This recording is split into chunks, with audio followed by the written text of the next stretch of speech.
Et ce soir, nous revenons sur cette actualité de la semaine. Deux associations, Africanofilt et Speak Up Africa, proposent de revoir la projection cartographique mondiale avec l'objectif de redonner à l'Afrique la place qui lui revient. L'opération s'appelle Correct the Map, en français corriger la carte. Et en gros, cette campagne dit que les échelles ne sont pas respectées. Nous en parlons avec Nicolas Lambert, cartographe et co-auteur du livre Comment les géographes redessinent le monde, à paraître en septembre. Il est avec nous en plateau. Bonsoir. Bonsoir. Et avec nous également Farhan Ndiaye, cofondatrice de Speak Up Africa. Elle est en visioconférence avec nous. Bonsoir également à vous. Alors Nicolas Lambert, la première question est pour vous. Vous êtes cartographe, je le rappelle. L'aspect technique, donc pour poser le sujet, il y a ce qu'on appelle la projection de Mercator. Expliquez-nous ce que c'est et pourquoi il y a un problème avec cet outil pour représenter l'Afrique.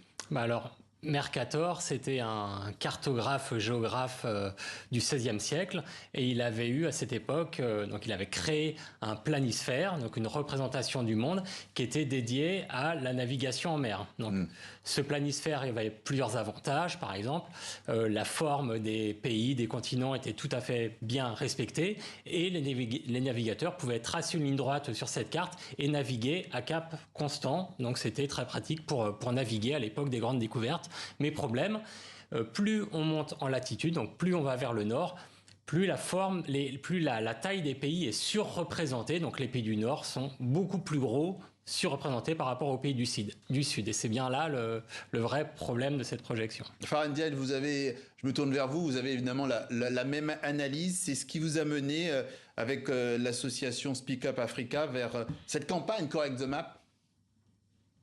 Tout à fait, hein, tout à fait. Le mouvement, il est né d'un constat simple que Nicolas vient de mentionner. L'Afrique paraît la même taille que le Groenland, alors qu'en réalité, elle est 14 fois plus vaste.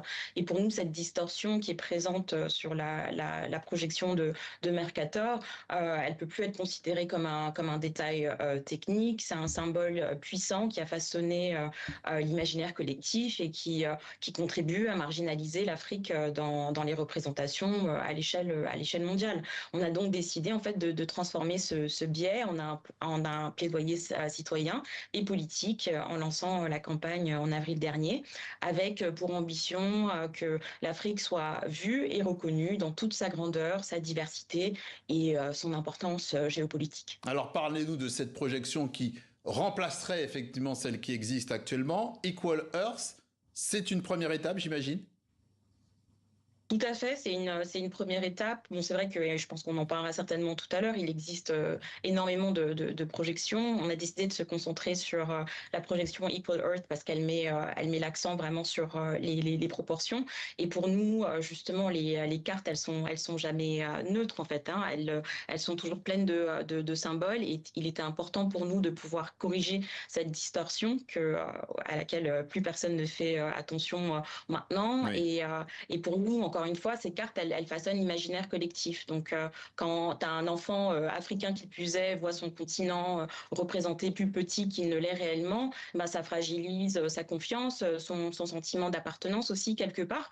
Et c'est aussi une question de prise de conscience parce que nous-mêmes, en tant qu'Africains, on doit mieux comprendre notre poids et notre importance stratégique dans la marche du monde et puis aussi pour le reste du monde cette distorsion elle contribue à minimiser l'importance géopolitique, démographique et économique de l'Afrique. Donc pour nous corriger la carte vraiment Oui. c'est corriger le récit, c'est affirmer que l'Afrique est encore une fois le deuxième continent le plus vaste au monde en superficie comme en population et que elle doit être représentée dans toute sa grandeur. Tout ça n'est pas neutre. Je vous voudrais réagir. Nicolas Lambert, vous voulez vous avez voulu ajouter quelque chose? Oui, non, mais je vais complètement dans ce sens et pour vraiment essayer de préciser où est le débat. En fait, il faut imaginer la Terre comme une orange légèrement aplatie au pôle avec quelques aspérités ici ou là. C'est ce qu'on appelle le géoïde.